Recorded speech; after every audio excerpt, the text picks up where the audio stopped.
He stood against the wall by the janitor's supply closet, his once sturdy boots caked in mud and his old flannel shirt threadbare at the shoulders, when the CEO coldly pointed at him and sneered, "You think you can fix this $6 million machine?" The entire factory erupted in mocking laughter. After all, to them, he was just the black farmer's kid, a nameless shadow among their esteemed engineers. But the moment that quiet teenager strode forward, what happened next left every last person in the room frozen in stunned silence. Nobody knew who his father really was, and no one guessed the secret this unassuming young man carried, one that would change their lives and the fate of this factory forever. The air inside Emerson Robotics felt suffocating, as if even the thick concrete walls were bearing the silent dread of hundreds of people. Everywhere you turned, the scent of oil and cold metal lingered like a haunting memory. The clanking of heavy machinery, once the heartbeat of this place, now served as a constant reminder of a failure none dared to name: defeat. It had been 2 weeks since the $6 million automated production line at Emerson Robotics ground to a halt.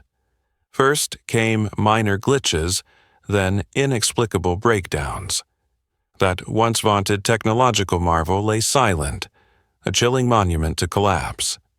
Dozens of engineers, both American and foreign specialists flown in at great expense, had tried every conceivable fix.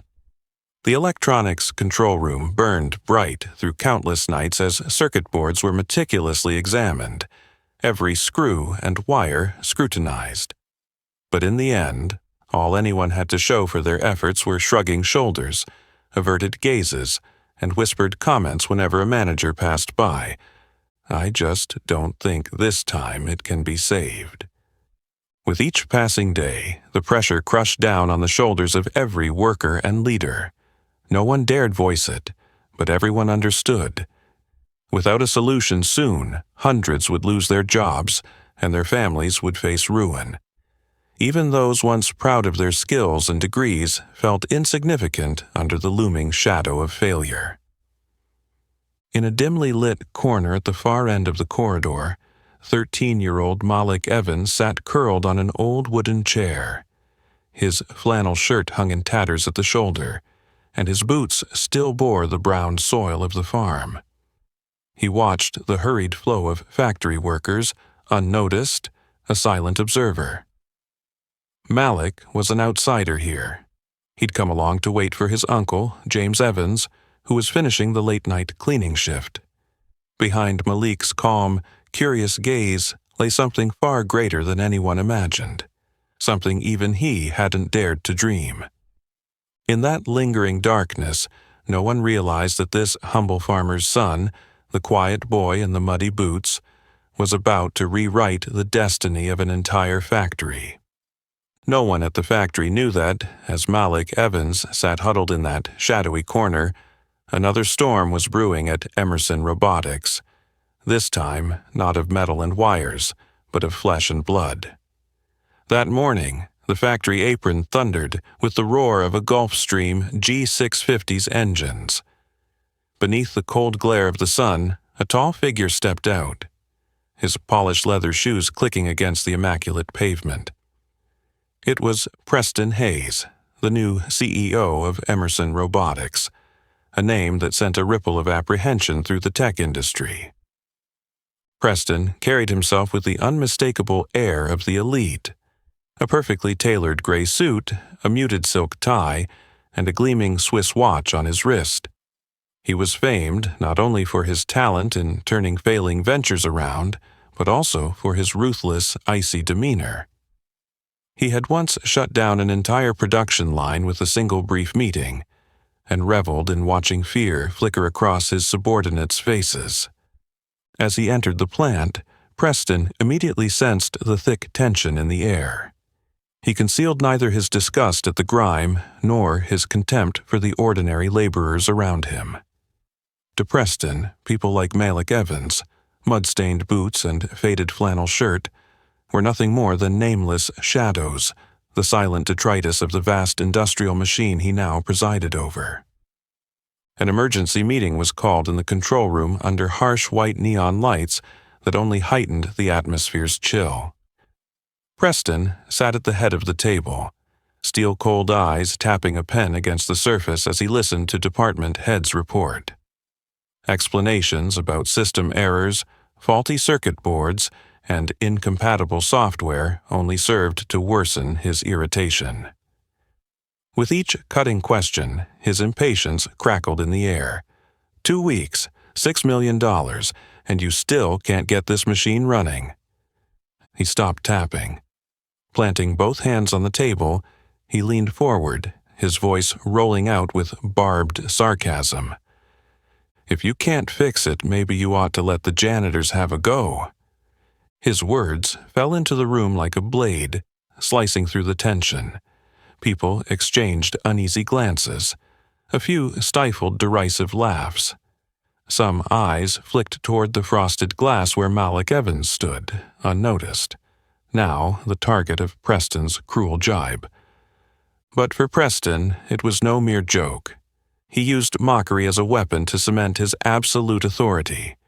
He delighted in reminding every employee, both arrogant engineers and silent laborers, that only he decided their fates. Wherever he went, Preston sowed fear and doubt, broadcasting a chilling message: don't ever think you're important enough to be heard.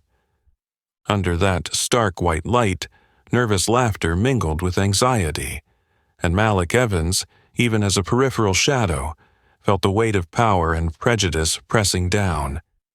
Yet deep in his eyes something began to stir. Not mere hesitation or endurance, but the spark of resistance, like a small flame waiting to erupt in the dark. No one in the meeting room could shake the faint laughter that followed Preston Hayes's barbed remark. Like an electric current, his mockery quickly seeped into every corner of the plant. At the front rows, the engineers, department heads, and managers, no one dared openly object. Yet their eyes betrayed a mixture of amusement and relief, as though they'd just been absolved of a crushing responsibility. Some stifled chuckles, others sneered at Malik through the frosted glass. In a far corner, a few white engineers whispered loudly enough for Malik to hear. These farm boys belong out in the fields steering tractors, not fixing a $6 million machine. Hey, maybe if they're good at trash duty, they'll get lucky and actually fix it, once. Even the employees of color who had endured slights and exclusion in the past kept their heads down in silence, afraid they'd be next if they spoke up. It was as if Preston Hayes's shadow had grown so vast that not even those who'd suffered injustice before felt brave enough to defend the weaker. Malik Evans stood by the glass, shoulders hunched but back straight. He heard every whisper, every derisive laugh, every judging gaze passing over him, a cocktail of chill and pain. Prejudice was no stranger to Malik. He'd grown up under the weight of judgment, always placed at the bottom tier in every classroom and every social gathering in his small hometown. But now, the sting was sharper, more vivid, and bare than ever. On the opposite side of the hallway, Malik's uncle, James Evans, the lifelong janitor, peeked out from behind his cleaning cart, his eyes heavy with concern. James knew all too well the layers of bias in this factory, how every step and every word was measured against the color of one's skin and the uniform one wore. He stepped forward, voice low and heavy. "Malik, you don't have to take this humiliation. Let's go home. This place isn't built for people like us." But Malik didn't move. He gripped his backpack strap, his eyes shining with a strange resolve. Deep inside him, a quiet steadiness welled up, as though in this very place where everyone expected him to bow out, Malik had found his reason to stand tall and endure.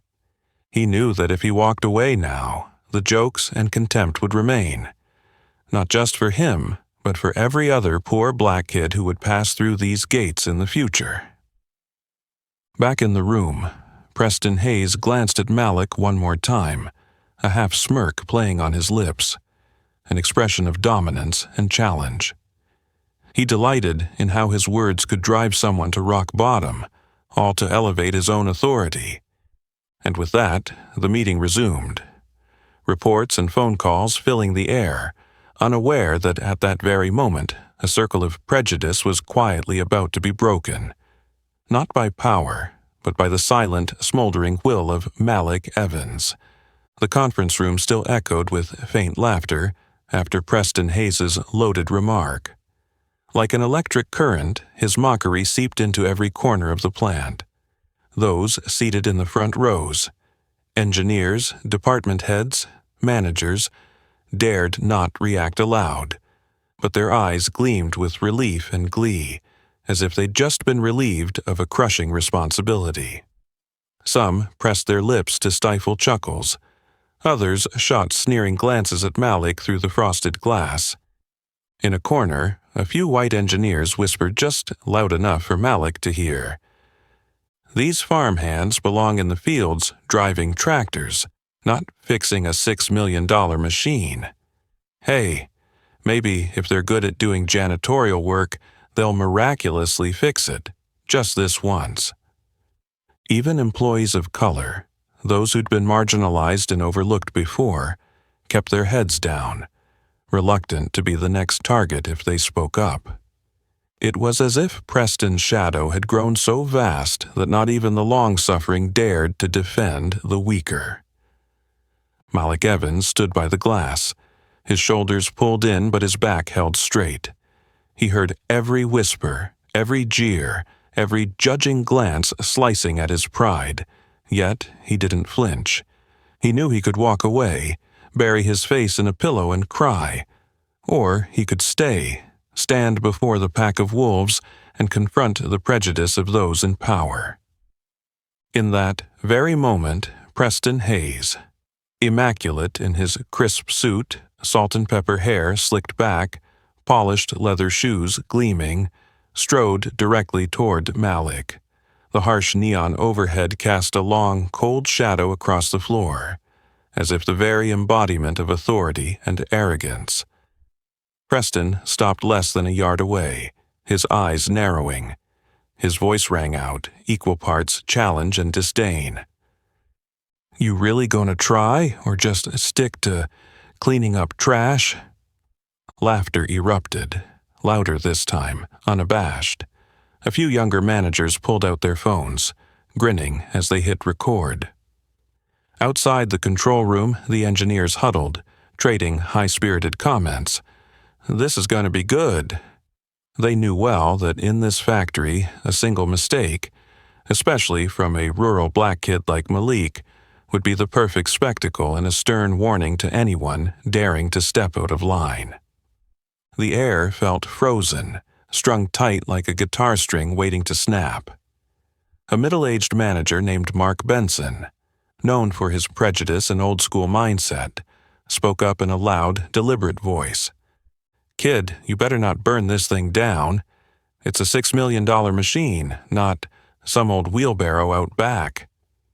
His words set off another round of raucous laughter.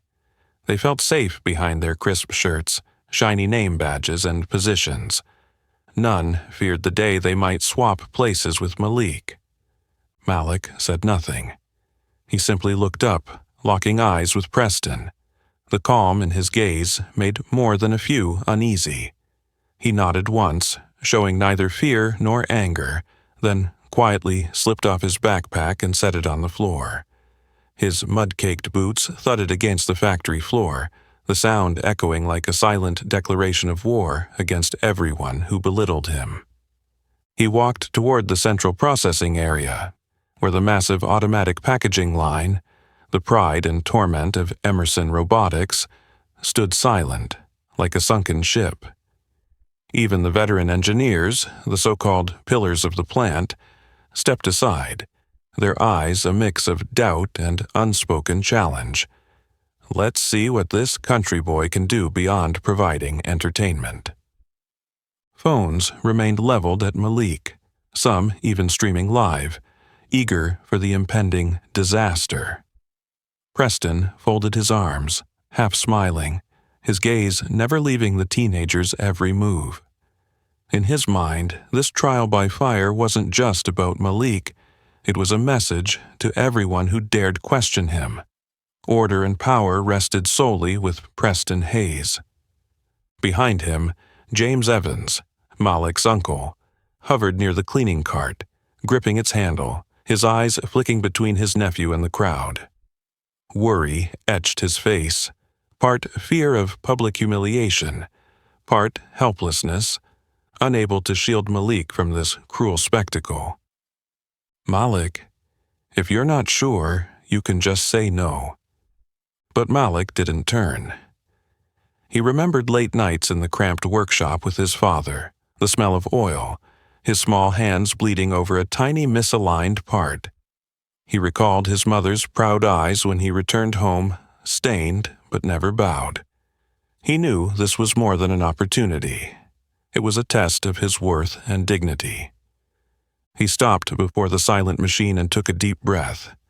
Malik studied the darkened control panel, its red LEDs flickering like a dying heartbeat. The lead engineer, Walter Reed, opened his mouth to intervene, but Preston waved him off with a sneer. "Let him try. We're all dying to know if the janitorial prodigy can save $1 million line." Malik nodded, lifting the panel cover. A tangle of colorful wires and hastily crimped connectors lay inside. Some scratched, some barely seated. He surveyed the wiring, his hand trembling under the weight of dozens of watchful eyes and cameras. Yet, in that moment, he seemed to tune out every distraction, as if listening to his own heartbeat. His father's lessons echoed in his mind. "Every system has a rhythm, son. Don't fear big machines, and don't fear people who think they know everything. Be patient, look closely, listen carefully, and you'll find the fault." Malik cross-checked the circuit diagram, then gently traced each connection. The crowd held its breath. Even the loudest mockers quieted at the strange calm and focus on Malik's face. Phones still recording, but now no one remembered why they came. Light from the windows fell across Malik's determined expression. Preston remained arms crossed, but a flicker of doubt showed in his eyes, though his smile stayed firm.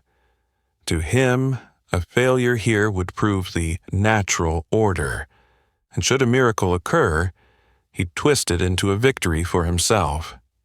The entire factory's gaze was fixed on this mud-booted teenager. Malik knew he couldn't step back. This was more than his own trial by fire. It was for his family and every kid labeled an outsider. And, with the quiet courage he'd forged between two worlds, Malik began to work. The teen stood before the silent machine, surrounded by a circle of sharply dressed suits, seasoned faces, and eyes half mocking, half watchful. The air felt heavier for the silence, a stifling quiet laden with invisible judgments bearing down on Malik Evans. Every sigh, every shake of the head, every sidelong glance seemed to underscore the single word: impossible. Emerson Robotics' veteran experts, brought in from top automation firms, folded their arms at the edges, their cold stares tracking every move Malik made. Some turned away, muttering to colleagues, their pursed lips betraying how they viewed this as a waste of time. Another man curled his lip in a faint sneer, treating the moment like the afternoon's entertainment, a comedy whose ending they'd already predicted. James Evans, lurking by the cleaning cart, gripped its cold plastic handle with trembling hands. He watched his nephew, whom he'd always hoped to shield from this place's strife and pain, with profound worry. He stepped closer, voice quavering just enough for Malik to hear. "Malik, don't risk it. Don't turn yourself into the factory's joke." But Malik said nothing. His eyes never left the control panel. In that instant, every warning and every jeer faded away.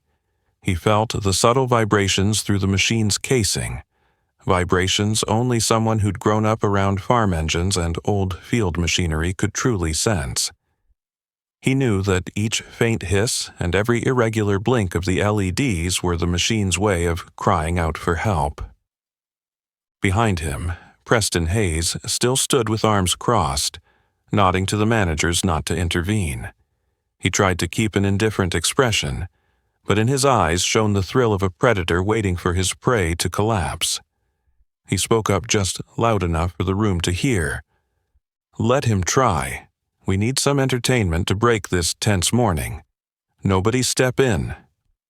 A group of young engineers whipped out their phones, ready to record Malik's performance for the in-house chat groups, forums teeming with memes mocking the underdog. Their sneering half-smiles cut deep into Malik's pride. Under the stark neon lights, the white glow drew an even sharper line between the workers' blue uniforms and the polished white shirts on the other side. Malik didn't respond or flinch. He inhaled deeply, bent over the main control panel, and ran his fingers along the tiny connectors and circuit traces leading to the central sensor array. He spotted something irregular. A faint, uneven vibration and an LED flash pattern that didn't match the system's default operating code. As Malik removed a small access panel, one of the senior experts, Larry Mitchell, known for his strict, old-guard ways, snorted sarcastically, "Hey, you sure you're not about to make things worse? Where's your toolkit, kid? A mop?" Laughter rippled through the group, but Malik remained silent, working with deliberate care. He reached into his worn backpack and pulled out a multifunction screwdriver, one prized only by those accustomed to jury-rigging farm machinery, and began methodically loosening the tiny fasteners on the control board. His movements were unhurried yet precise, as though he'd done this 100 times before. The expert's expressions began to shift. Malik's quiet confidence and single-minded focus silenced even the oldest, most arrogant among them, who found themselves holding their breath in anticipation. The crowd still watched, but the boisterous mockery had fallen away, replaced by a blend of curiosity and uneasy wonder. Sensing the shift, Preston broke the silence. "Don't get your hopes up. In another minute, we'll have a lesson for this whole factory. Don't let outsiders tinker with the industry leader's technology." James Evans turned away, unable to meet his nephew's gaze. His knuckles whitened around the cart handle as he recalled every humiliation he'd endured for daring to speak up at engineering meetings he was told he had no business attending. He knew Malik faced not just a machine, but a mountain of prejudice, a system built on veils of authority and expertise. Under Malik's careful hands, each component was inspected and tested. He probed the power junctions, scrutinized each solder joint, spots invisible to most, but to Malik, telltale signs of hasty assembly. The atmosphere tightened like a drawn bow. Some engineers, long accustomed to pride in their skill, shot each other glances of dawning shame and uncertainty. They realized this kid wasn't just the janitor's helper, or that black farm boy. He possessed something they'd never had, the ability to listen to machinery, and a heart that wouldn't yield to the crowd. All eyes were fixed on Malik. Some quietly hoped for success. Others still prayed for failure to preserve the familiar order. But every one of them understood that in this moment, Emerson Robotics wasn't just waiting for a machine to be revived, but to see whether a young black boy, underestimated by all, could upend long-held prejudices and rewrite his destiny. Malik tightened his grip on the screwdriver and wiped sweat from his brow. He knew this was his single chance, and with calm courage forged between two worlds, Malik began. Malik tightened his grip on the screwdriver, his palm slick with sweat, but his movements unwavering and decisive. A soft click echoed as he removed the protective cover from the control system, something most outsiders would never dare to touch. All eyes were fixed on him, including those cold, wary gazes of people afraid to be pushed out of their comfort zones. A maze of circuitry sprawled before him like a complex neural network under the harsh white neon. Malik narrowed his eyes, inspecting every connector, every wire, every tiny component. Light glinted off his face, revealing fierce concentration and a quiet intensity. The intensity of someone who knows that a single slip-up could turn him into everyone's eternal punchline. Around him, the veteran engineers of Emerson Robotics, brought in from top automation firms, stood shoulder to shoulder. Their earlier smirks had faded into uneasy uncertainty. Larry Mitchell, the very man who'd mocked Malik, furrowed his brow as he realized the boy's movements weren't clumsy. They were more precise than many newly minted engineers, fresh out of prestigious universities. Malik's hand glided along the circuitry until it paused at a cluster of red and blue wires hooked up backwards. Just then, an anxious junior engineer stepped forward, reaching out to stop him. "Wait, kid, do you even know what you're—" But Preston Hayes only tilted his head, a mocking smile playing on his lips as he urged everyone on. "Let him continue. Isn't everyone here for the show?" Preston's words froze the room. No one dared interrupt, though a strange doubt surfaced in their minds. Quietly, Malik resumed his work, deftly turning tiny screws, removing the miswired connector, and studying the power terminals. His lips pressed into a determined line as he mumbled to himself, "Who wires the poles backwards, like this?" A few older engineers exchanged worried glances. Only those with real hands-on experience recognized the significance of that mistake. Reversed polarity would short the system at startup, rendering any further repairs pointless. But how could this black farmer's son spot what the entire team of experts had missed for 2 weeks? Malik carefully swapped the wire ends, realigned the sensor, and his hands moved with a practiced ease. The metallic clicks rang out in confident rhythm, nothing like the hesitant fumbling of someone under pressure. In his eyes was total focus, as if each circuit and solder joint carried the weight of childhood nights spent tinkering with engines alongside his father in a dusty barn. When he finished, Malik wiped away the grease around the repair site with a cloth and glanced over the wiring diagram one last time. The air around him fell silent. No more taunts or whispers, only heavy stillness tinged with awe and apprehension. Nobody turned away or raised their phones. All eyes were on the teenager working like a seasoned technician. Clara Donnelly, the incisive yet fair chief engineer, stepped closer, watching Malik's hands. She recognized that his technique wasn't just confident. It bore the mark of innate talent, the way he'd identified the fault, corrected the polarity, and recalibrated the sensors. It spoke of someone whose life had been intertwined with machinery, not merely studied in textbooks. Preston maintained his composure, but deep down he sensed a control slipping through his fingers.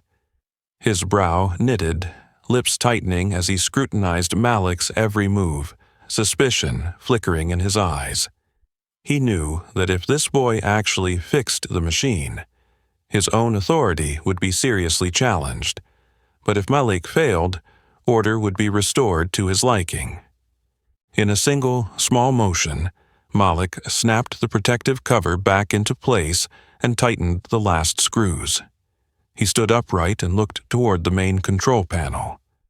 The room felt magnetically charged. Every gaze locked on him.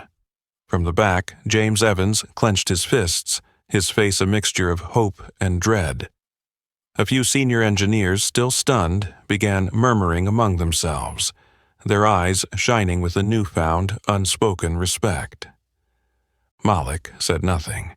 He simply pressed the restart button. 1 second, 2 seconds, 5 seconds.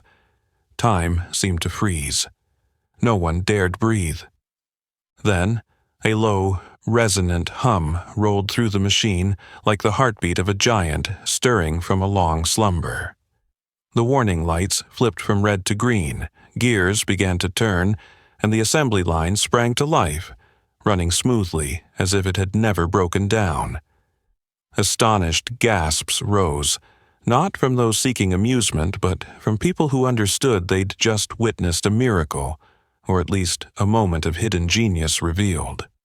For a heartbeat, Preston stood speechless, his face drained of color. Clara Donnelly, stunned, then allowed herself a rare, small smile. Malik Evans, the boy they'd all underestimated, had just shown the entire factory, and anyone who doubted him, a simple truth. Talent knows no color, background, or rank.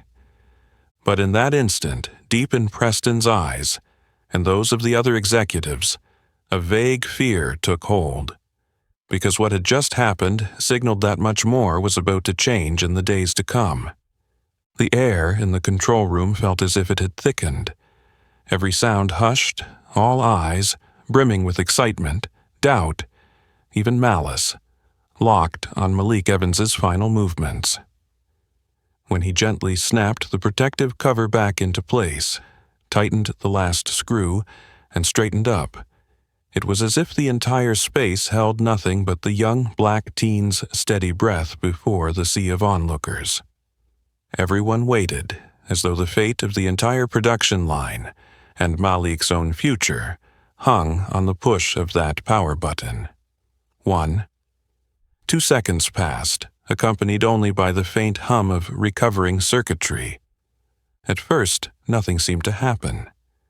Preston Hayes's face lit with smug anticipation, the corner of his mouth twitching as he prepared to seize this failure and turn it into a spectacle for the whole factory. The engineers behind him began to murmur, poised to unleash another round of ridicule. But just as hope appeared dashed, a low, resonant growl rumbled from the machine's core, like a great beast stirring awake. Warning lights flipped from red to green, LEDs pulsing in sequence down the automated control panel. Then gears, large and small, began to mesh and turn, and the line that had lain dead for 2 weeks sprang to life with a smooth, urgent rhythm. For a heartbeat, everyone stood frozen, unable to believe their eyes. Then the first stunned cheers broke out among the oldest engineers, those who took the deepest pride in their craft. Applause rolled through the plant, not perfunctory but genuine awe and gratitude. The mocking looks of moments before transformed into smiles. A few younger technicians hurriedly put away their phones, embarrassed as they deleted the live stream they'd bet on being the funniest fail of the month. Across the room, James Evans clutched his hands together, tears streaming down his weathered face as a look of utter pride spread across his features. He'd never seen his nephew so strong, and he'd never witnessed those who once scorned him applauding a black boy who had just revived $1 million machine. But amid the outpouring of applause and celebration, one man remained motionless as a statue. Preston Hayes, the all-powerful CEO who believed everything lay within his grasp, stood there, his face drained of color, eyes darkening. Deep lines creased his brow as he realized no one was following his orders. No mocking laughter pierced the air. Even as he tried to reclaim his authority with a loud voice, his words rang hollow. This was just luck. Maybe the system rebooted itself after the previous repairs. Nobody bothered to respond. They all understood the truth they'd just witnessed. A talent hidden by bias, a reminder that true value doesn't come from power or position. A few young engineers timidly approached Malik, awkwardly extending their hands, eyes wide with newfound respect. Chief Engineer Clara Donnelly was the first to break the remaining silence. She stepped forward, placing a hand on Malik's shoulder, her gaze filled with wonder and admiration. You just did what none of us here could be certain of. It sees what our entire team missed for 2 weeks. How did you know?" Malik exhaled, wiping sweat from his brow. His voice was soft but steady. "I used to help my dad fix machines like this out in the fields. You just look, you listen, you feel. Machinery has its own voice if you pay attention." The room fell into a hush, as if each person had been illuminated by something simple yet profound. A few of the veteran experts nodded in agreement, their eyes free of bias and full of pure respect. Then, a single hand broke the silence with a deliberate clap, soon joined by the entire factory in a chorus of recognition, a symphony heralding a new truth taking shape. Cheers and calls of "Malik, Malik" echoed through the plant, while Preston could only stand there, lips pressed tight, fists clenched. But the applause wasn't just for a technical triumph. It celebrated the birth of a new faith, a generation long dismissed and buried beneath the weight of color and class. Malik Evans, once an outsider, now stood at the center of attention, a focal point for everyone's hopes. And deep within the heart of every witness, something had shattered, the thick fog of prejudice blown away by the courage, intelligence, and perseverance of a young black boy who refused to be silenced by fate.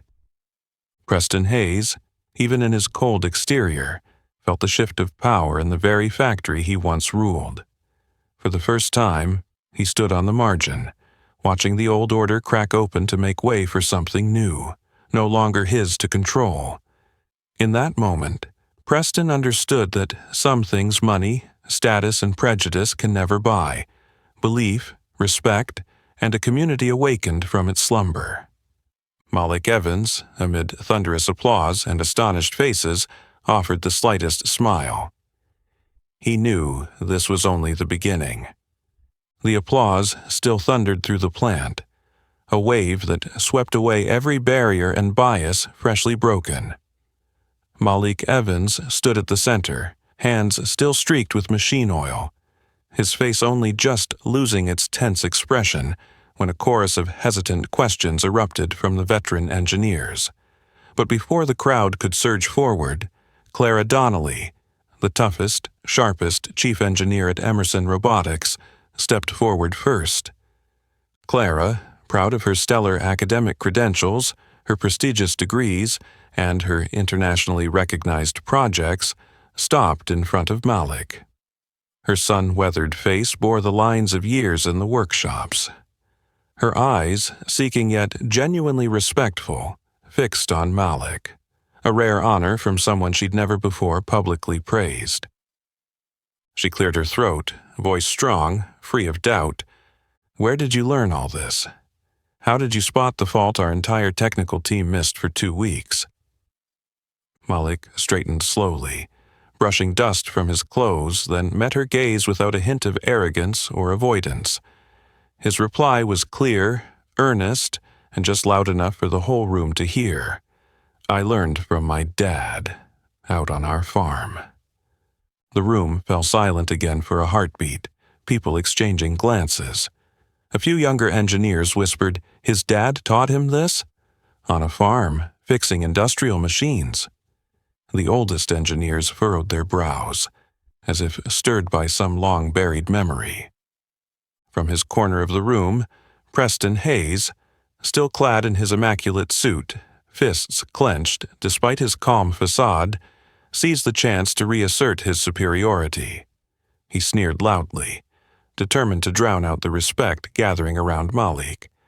"What's your father's name? Don't tell me some farmer guy trained our engineers here. Everyone knows real engineers aren't black farmers." Preston's taunt echoed, but few responded as before. Many younger engineers glanced away in awkward silence, though a handful still nodded, clinging to their professional worldview. That one boy from the farm couldn't possibly shake their reality. Malik neither bowed his head nor shied away. His eyes glinted. Steady, unflinching. He answered, each word deliberate and fearless. "My father is Calvin Evans." Absolute silence fell. That name hit the floor like a stone in a still pond, stirring deep ripples in the memories of the oldest engineers. Whispers spread. Evans? As in the Calvin Evans who led automated design at Henderson Machinery. Impossible! Calvin Evans was a mechanical genius. Heard he vanished from the industry years ago. Preston's confident smirk froze on his face, his composure cracking for the first time that morning. He stared at Malik, suddenly stripped of control, an anathema for a man like him. Questions burst out. Richard Caldwell, the veteran who'd worked alongside Calvin Evans on a famous project, spoke up, voice thick with emotion. "You're really his son? Your father? He was revered across the industry. He brought automation to small southern farms, could turn any scrap metal into a working machine. But why did he leave? After the accident, he retreated to farming and vanished from our circles." Malik nodded, a sad smile touching his lips. "He was hurt in that accident, but he never gave up on machines. He taught me that a person's worth isn't in skin color, degrees, or titles. It's in persistence and a true heart for their craft." In that circle of murmuring engineers, Preston felt the foundation of his world shifting beneath his feet. He tried to reassert authority with his voice, but Malik's words rang out like a clarion call to Emerson Robotics. Genius can come from anywhere, and prejudice only makes men like Preston obsolete in a changing world. The crowd quieted, their earlier jeers replaced by unspoken respect, eyes reflecting self-examination. Malik Evans, Calvin Evans's son, was no longer an outsider. He'd stepped into the light, carrying his father's legacy, pride, and an unquenchable passion. And in that electric moment, a secret long thought buried was revealed, one that would not only transform the fate of this young black teen, but also shake the very foundations of power held by those who once fancied themselves untouchable. The silence that followed Malik's answer shattered like glass as the name Calvin Evans rang out, a thunderclap shaking the very foundations of Emerson Robotics. No more laughter or doubt. Every gaze, from lead engineers to senior managers, swung around in unison, from Malik to the doorway leading back to the shop floor. To the veterans in the room, Calvin Evans was more than a name. He was a living legend in industrial automation, a rare black engineer who had broken through every barrier to become an icon for a generation. He'd graced the covers of prestigious trade journals, led breakthrough projects, and, most importantly, proved that a person of color could excel in a field once reserved for a white elite. Yet a terrible accident had shattered his career. After an incident in the lab left him with limited use of one arm, both his health and his professional standing took a devastating hit. Many rivals, and even colleagues who once praised him, turned their backs, citing productivity concerns to push him off critical projects. The harshest truth was that no matter how brilliant he was, those doors that opened for his achievements could slam shut the moment a black man appeared less than perfect. At the breaking point, Calvin quietly left the industry. He returned home, took up farming, and distanced himself from the city's glare and the social biases that had battered him. Yet he never abandoned his passion for machines and engineering. On that humble land, he became Malik's devoted teacher, imparting everything from mechanical principles to lessons on pride, resilience, and how to navigate a world riddled with invisible walls of prejudice. Before the whispers about Calvin Evans could fully die down, the door to the control room eased open. All eyes followed the tall figure of a black man stepping in, his stride calm yet unassuming. He wore a sun-faded shirt and well-worn jeans. Lines of experience marked his face, but his eyes were bright, deep, and composed. It was Calvin Evans himself, Malik's father. The room froze. People who'd read about him, heard him cited at conferences, now couldn't believe their eyes. They instinctively stepped back, some in confusion, others in awe, but all were struck by wonder. Preston Hayes watched too, his cold eyes flickering with surprise. He realized his power had just been truly challenged, not by a prank, but by the legacy and worth of a man who'd once embodied the industry. Calvin's presence alone turned everything upside down. Calvin walked over to Malik, resting a firm, gentle hand on his son's shoulder. Casting a sweeping look around the room, he spoke, his voice low and warm. "Hello, everyone. I'm Calvin Evans. I'm just a farmer now, but before I came home, I lived and worked in places like this, alongside machines like these. Today, I want you all to know I'm proud of my son." His words echoed through the space, bringing tears to the eyes of many veterans. For Malik, it was not just validation of his skill, but a powerful affirmation of his worth before a system that had once crushed him. Chief Engineer Clara Donnelly was the first to move. She stepped forward, extending her hand to Calvin with genuine warmth. "We remember you well, Mr. Evans. Without you, these machines would never have run like they did today." Those who had once pointed and jeered at Malik now stood humbled, speechless. Preston Hayes, at the edge of the circle, struggled to compose himself, his hand trembling. In his mind, a single question thundered.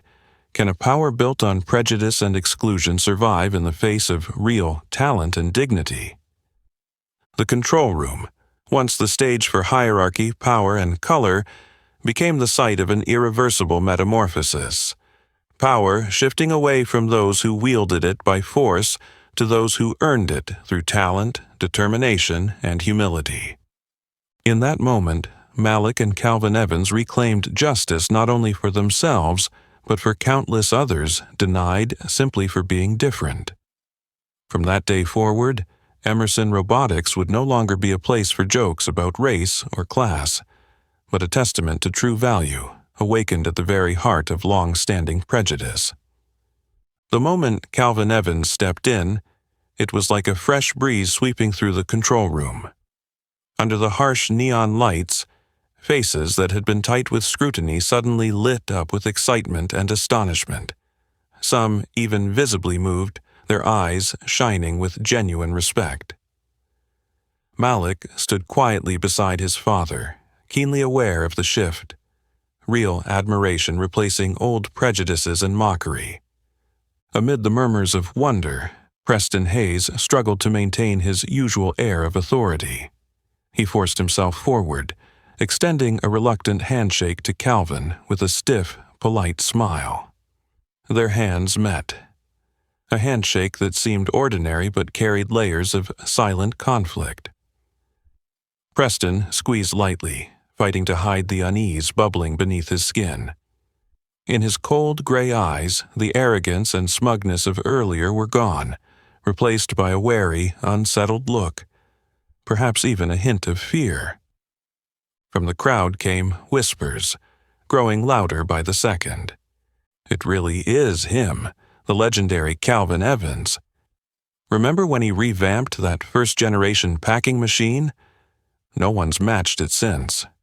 Unbelievable, he came back for his son. The room's transformation felt like a miracle. Those who had been scorned, Calvin and Malik alike, now stood at the center of every gaze. Tentative handshakes and shy greetings, looks of gratitude and admiration swept toward the father and son, as if years of injustice could be healed in a single moment of triumph. Calvin remained composed, his calm pride clear as he glanced at Malik. Then, turning slowly to Preston, the man who had believed he controlled every fate at Emerson Robotics. He spoke, his tone measured but resonant. We never forgot how to create greatness, no matter our origins or skin color. To many, it was a simple statement of pride in his legacy, but to Preston it landed like a blow to the throne he'd sat on for so long. He realized that before him stood a man once cast aside for an injury and the color of his skin, yet who had never lost his spirit or professional pride. Calvin's very presence, tied to both past brilliance and present integrity, had rendered Preston's notions of power hollow and fragile. At that moment, Clara Donnelly, one of the plant's toughest engineers, stepped up beside the Evanses and looked Preston in the eye. Unhesitating, she declared, "Some values no one can take away, not even those in the highest seats."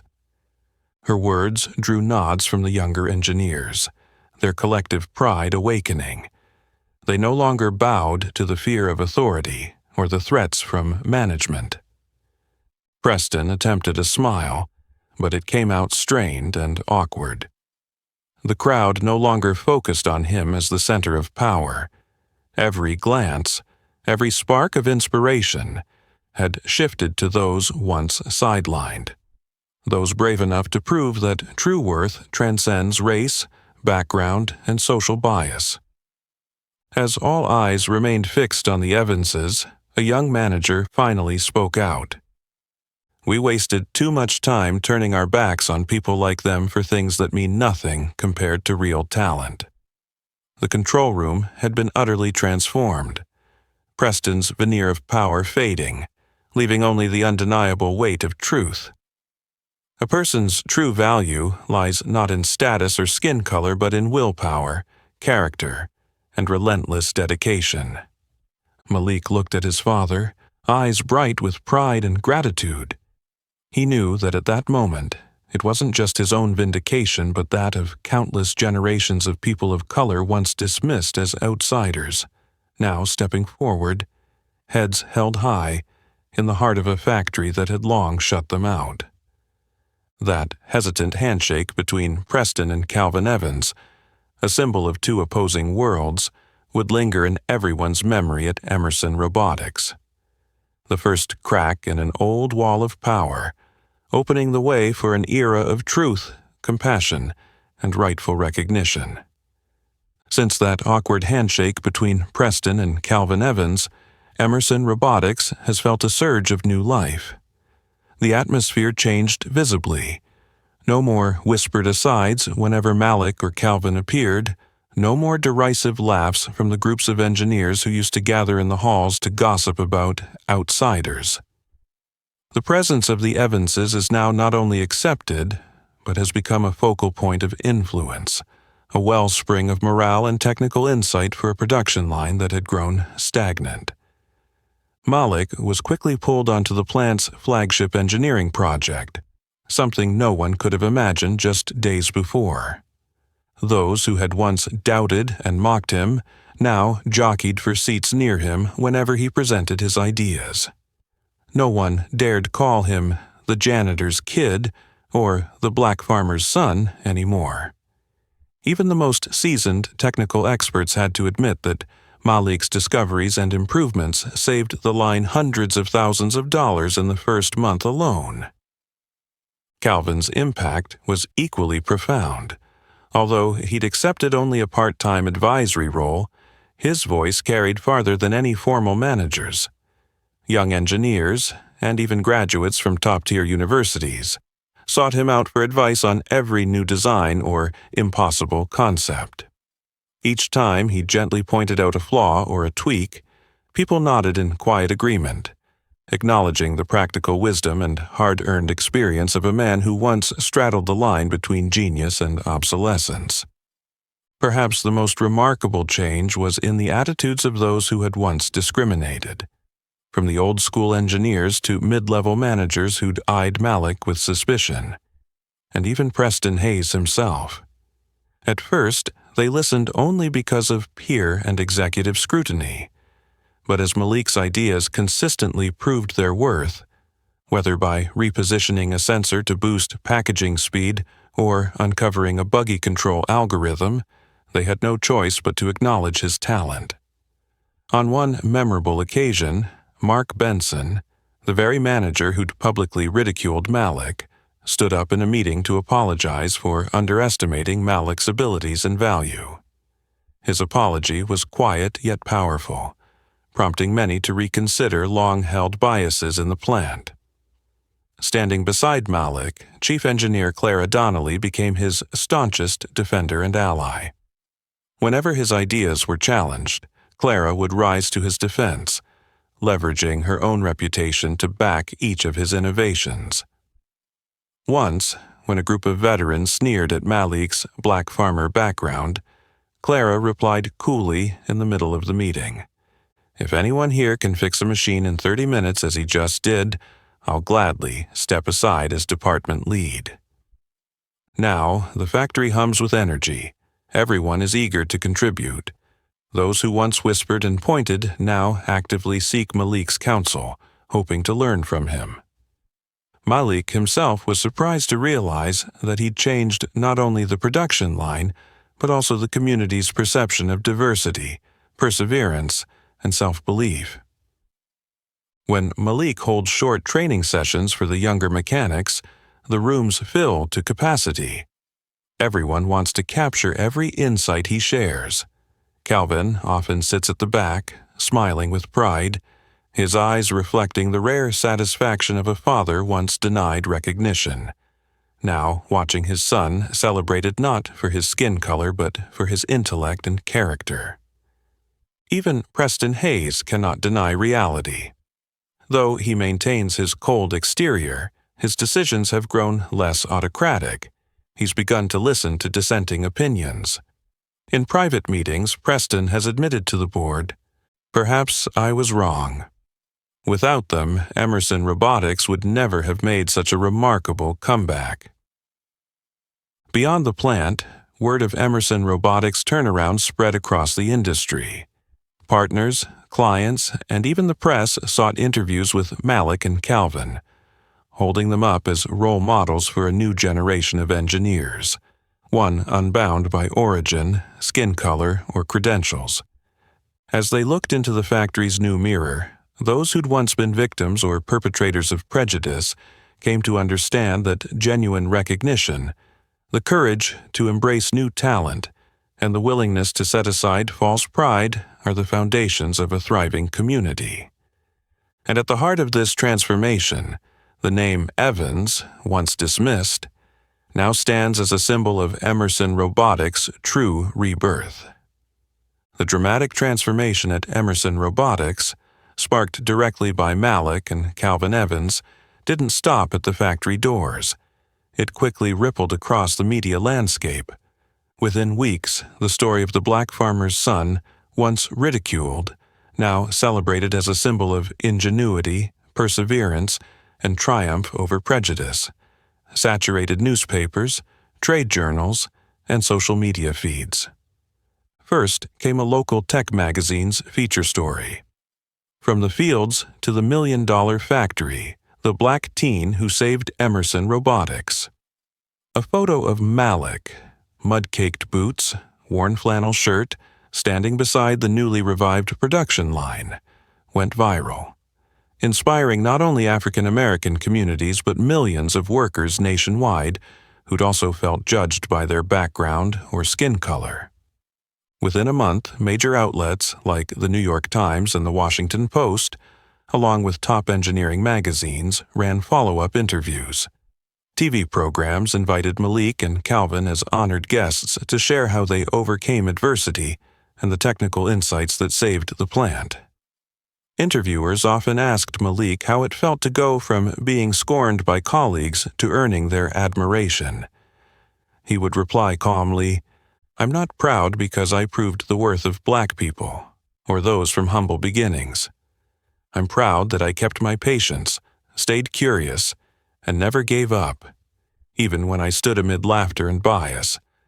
Anyone can become truly valuable if they believe in themselves and keep improving." Those simple words became a nationwide rallying cry.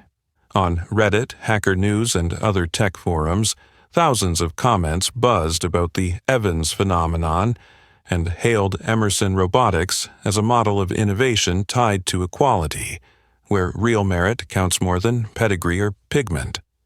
Engineering students flooded Malik's inbox with emails expressing admiration and a burning desire to learn from him.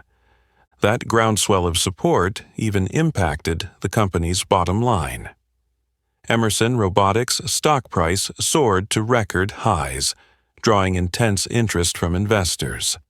International partners, from Japan and Germany to major Swedish and Israeli firms, reached out, eager to co-develop technology and fund projects led by Malik's team. In mere months, Emerson had climbed from near collapse to the top rung of America's automation industry. But the real turnaround went deeper than profits. Company culture transformed at its roots. Hidden barriers of race and background were dismantled. Leadership launched diversity-focused recruitment, offering internships to rural and underrepresented students. In every meeting, real ideas were heard and respected. Innovations were evaluated on merit and potential, not dismissed because someone lacked the right degree or traditional profile. Chief Engineer Clara Donnelly became the face of this new internal training policy, often reminding her teams, "We've learned a vital lesson. Intelligence, persistence, and passion don't care about skin color or resume." Look at Malik Evans. Once an outsider, he saved our entire operation and inspired us all. Never slip back into the shadows of old prejudice. Even the staunchest skeptics changed. Mark Benson, the manager who'd once sneered at Malik, publicly apologized in an all-hands meeting, then volunteered to lead a technical outreach program for underprivileged students. His gesture sparked a wave of community initiatives, STEM workshops in remote areas, career seminars for young people of color, turning Emerson into a hub of social as well as technological progress. For Preston Hayes, the story's antagonist, public pressure and unstoppable internal momentum forced a personal reckoning. At first, he grudgingly accepted changes to protect his position, but he could no longer deny the positive impact of this inclusive wave. In a closed-door board session, Preston admitted, "I used to believe power lay in controlling and suppressing differences, but it's diversity, trust, and genuine expertise that have brought Emerson Robotics back to excellence. We cannot move forward with barriers in our minds and hearts." Malik Evans's journey, from the son of a ridiculed black farmer to a living testament to kindness, resolve, and real merit, became a powerful parable for the entire American tech sector. It proved that any obstacle can be overcome when we dare to change, truly listen, and recognize each other with open hearts. And at the center of it all, Malik Evans, once pushed to the margins, now stands as an inspiration and driving force for a generation unafraid to dream big, live authentically, and shatter every prejudice that stands in their way. The media firestorm, the wave of innovation, and the renewed confidence at Emerson Robotics quickly brought the company's power struggles out into the open. Whereas Preston Hayes once could steer every critical decision with a glance or a single word, that influence has now eroded almost overnight. Voices calling for diversity, fairness, and fresh ideas have grown so strong that they've drowned out the closed-door politics and the entrenched conservatism Preston once built like an impregnable fortress. Even board members who long ago learned to nod along with Preston to protect their jobs can no longer turn away from reality. They've watched the company's value skyrocket thanks to unbounded creativity, cross-disciplinary collaboration, and, most of all, the rise of individuals once dismissed as outsiders. In board meetings, the hot topic is no longer the hard-line strategies Preston favored, but rather how to preserve the equitable, innovative spirit ignited by Malik and Calvin. In the corridors of headquarters, conversations have shifted. Instead of whispering about old rituals or Preston's displays of authority, people now talk about Malik Evans, the black farm boy who not only saved a $1 million production line, but taught the whole company a lesson in courage and unbiased intelligence. And with Calvin Evans newly elevated to senior advisor for the entire corporation, the message is clear. Those once excluded or cast out can perform miracles once given the chance. Preston Hayes has become a lone figure in the realm he once ruled. In high-level meetings, he realizes he is no longer the center. His conservative proposals are now met with direct pushback rather than automatic assent. Whenever Preston attempts to reclaim the spotlight, leadership, and even the managers who once rode his coattails, unite behind the new direction, insisting that true value, talent, and diversity form the foundation of Emerson's future. Finally, the board reached an irreversible decision. Armed with sharp arguments, clear evidence of long-term benefits, and the undeniable power of change, they asked Preston to step down as CEO, something unthinkable just 6 months ago. Though he outwardly maintained his composure, inside, Preston felt a bitter sting. He had lost more than a title. He had forfeited the influence, respect, and the very image he had spent years cultivating in the industry. Preston's departure was met not with regret but with a collective sense of relief. Those who once cowered in his shadow now stand tall, free to work and grow in an environment more open and equitable than ever before. Meanwhile, Calvin Evans officially accepted his role as senior advisor to Emerson Robotics. He now serves as the bridge between hands-on engineering tradition and cutting-edge advancements, guiding young specialist teams beyond boundaries of background or credentials. His counsel extends beyond technical matters, rooted in a life philosophy. Technology has no color. A person's worth lies in persistence, the thirst for learning, and the courage to stand up again after a fall. Malik Evans, once the target of ridicule, has been appointed head of the Technology Innovation Group, a position Preston once claimed was reserved only for Ivy League elites. That decision won unanimous support from leadership, engineers, and production staff alike. Malik has become a living testament to a new generation's willingness to dismantle prejudice and seize control of their own destinies. For Malik, this honor is more than payback for years of disparagement. It's a real opportunity to sow the values his father taught him: humility, perseverance, self-respect, and faith in the power of community. On the day his appointment was announced, the entire plant rose in a standing ovation. Many wept, workers once scolded by Preston, engineers who once sneered at him, all moved by the realization that Malik's success proves one thing above all. When society embraces diversity, the most extraordinary achievements become possible. Meanwhile, in a quiet corner, Preston Hayes slipped out of the building that for so long had been his fortress of power. As he walked away, he faced the bitter truth. No matter how grand one's ego, it cannot endure when built on prejudice, exclusion, and fear of difference. At the heart of this new era, Malik and Calvin Evans, through their humility and bravery, have written the next chapter for Emerson Robotics, one in which talent, compassion, and diversity are celebrated as eternal values. The meteoric rise of Malik Evans, from a black farm boy dismissed by his peers to head of technology innovation at Emerson Robotics, has rippled far beyond the factory walls and corporate offices, inspiring society at large. If Preston Hayes' downfall marked the end of an era defined by conservatism and autocracy, Malik's journey ushers in a new age of hope, courage, and genuine merit triumphing over old wounds of prejudice. Within days of his appointment, Malik became the poster child for a generation of innovators, not just for his technical feats, but for the power of his story. Major manufacturing conferences, national and international STEM events, all clamored to host him. Whenever Malik spoke, the applause was thunderous. Hundreds, then thousands, of young people, especially youth of color, saw themselves in his journey.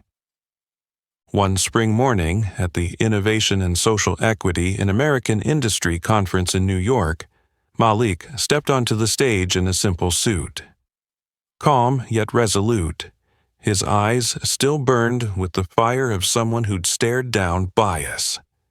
Rather than read a prepared speech, he shared the moments spent beside a broken machine under skeptical gaze.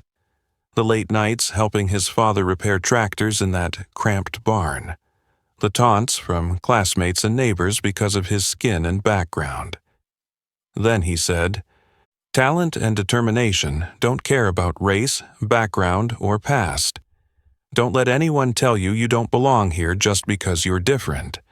Turn that difference into your strength. Be patient.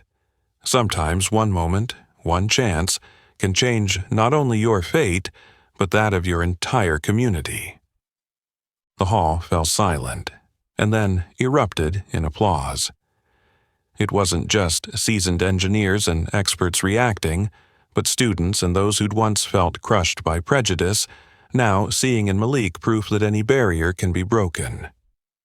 On social media, the hashtag #BeLikeMalik went viral, spawning millions of personal stories. Young people of color, immigrant families, even white youth raised in poverty. Everyone found in Malik the encouragement to stand tall. Technical and STEM forums and even high schools began quoting his words in motivational assemblies, and some organized Evans Method workshops focused on persistence, continuous learning, and self-belief. Thank you letters flooded Emerson Robotics. Accounts of boys and girls daring to step beyond their comfort zones of prejudice, applying for engineering and science programs, and tackling internships at major firms despite the risk of discrimination. A black high schooler from Atlanta wrote, "Thanks to Mr. Malik, I believe I can become an engineer, even though they say girls of color belong in domestic work. I refuse to give up." Nonprofits and city councils in Chicago, Detroit, and New Orleans invited Malik to serve as an inspiration ambassador for STEM initiatives targeting minority and low-income youth. Malik never declined. He showed up at after-school programs, guiding students as they built robot models, speaking about the value of difference, and instilling pride in their identities and family traditions, no matter how humble. His impact even reached general media. Time, National Geographic, and The New Yorker featured Malik on their covers with headlines like, "A young leader redefines American strength, shattering invisible chains," and "Intelligence has no color." Editorials hailed his story as a historic jolt for racial equity and youth empowerment. Within Emerson's new leadership, former skeptics and cautious supporters of Malik now spearheaded diversity recruitment, fair training programs, and internship opportunities for students of color, immigrants, and young women. They invited Malik to advise on corporate social responsibility projects, eager to spread his message wherever progress still flickered. Whenever he returned to his hometown, Malik visited his old high school, speaking in the same worn flannel and muddy boots. He looked out at the students with empathy and hope, because he knew true revolution isn't measured by $1 million production line, but by each child who dares to believe they can be different. Whether on the grand stages of international conferences or quietly standing in those very fields where he grew up, Malik Evans has held fast to one principle. Never let your differences become your chains. Use them as the instruments of your own destiny and for generations to come. And for Preston Hayes, seeing Malik's image flash across national broadcasts finally delivered a bitter lesson. Status and power cannot stem the tide of progress and courage. Preston now stands as a cautionary figure, a relic of what society must leave behind, while Malik has become living proof that every barrier can fall when people unite, show bravery, and believe in each other's true worth. Golden dawn light streamed over the long steel roofs of the Emerson Robotics plant. Once a fortress impregnable to change, now a living symbol of transformation. Malik Evans strode into the production hall, his worn boots still streaked with mud, but his step was steadier and more confident than ever. The air no longer carried the chill of fear and suspicion. Instead, it buzzed with laughter and animated conversation among engineers of every background, skin tone, and region. The automated line that had once been eerily silent, haunted by past failures, now glowed under bright lights and hummed smoothly under the coordinated efforts of diverse hands. Malik paused in the center of the floor, quietly taking it all in. He saw young engineers, white, black, Asian American, Latinx, debating new solutions openly, unafraid to reveal their origins or risk being washed out by prejudice. Every idea was heard. Every trial, whether it succeeded or failed, became a communal lesson. There was no longer a single individual or clique wielding unchecked power. Here, not long ago, Malik had been the black farmer's kid, jeered at, condescended to, and subjected to cruel tests by the old guard. But today, he was no longer an outsider. Under those high factory ceilings, he stood at the heart of the circle, with engineers eagerly soliciting his input and jotting down every insight, not out of fear of a boss, but out of genuine respect for the vision and competence of a true leader. Beside him, Calvin Evans, the father who had once been broken by a lab accident and then discarded simply for being an older black engineer, watched with pride and emotion. He stepped forward, wrapped his arms around his son amid the factory's busy rhythm, and whispered in Malik's ear, "You've done more than fix machines, Malik. You've changed how people value one another. From now on, no one here will be judged by their skin color or where they come from, or by what they've lost. You've opened the door for countless generations to follow." Malik squeezed his father's hand, his eyes bright with joy and the weight of responsibility. Deep down, he knew this journey was only beginning. Countless young people out there, other Maliks, were still silently bearing the shadow of prejudice, waiting for their chance to stand and prove themselves. And every success, every advance inside this factory was a beacon, a powerful message that true worth is defined not by birthplace but by will, intelligence, and the courage to press on. In that space, the senior engineers who once prided themselves on scoffing at Malik now freely shared their expertise, mentoring new hires from many communities. Stalwart managers who'd been Preston's enforcers became vocal champions of fairness and innovation. They told Malik and Calvin's story as living proof that anyone, if we open our minds and dare to learn, can rise above themselves. Even the posters around the plant changed. Instead of hollow productivity slogans, they now displayed engineers of every race standing together beneath the motto, "True innovation begins with true respect." Beyond the plant, Malik's story spread to schools, inspirational seminars, and even the curricula of leadership, HR, engineering, and community development courses. Children who once hesitated to dream big, and adults once shut out for not fitting in, now looked to Emerson Robotics as a lighthouse of hope and opportunity. For Malik, the work was far from over. He continued to visit rural schools, teaching alongside his father in hands-on workshops that passed on the spirit of perseverance, compassion, and unshakable self-worth. He pondered community-driven innovation projects, How to harness technology not only for large corporations but to transform life in remote towns and isolated farms, where every dream deserves fertile ground. In the rare quiet moments between his new responsibilities, Malik stood in the production hall, gazing at the kaleidoscope of colleagues working side by side, and smiled. Gone was the darkness that once overshadowed this factory. In its place was the dawn of a new era, where equity, intellect, and kindness took flight. As Calvin had taught him, a person's greatest legacy isn't their personal achievements, but the lasting change they spark in their community. Malik Evans, once a boy cast aside, had become a living testament to a new age, one in which every barrier can be torn down by willpower, perseverance, and the generosity of spirit. And this story will not end within these walls.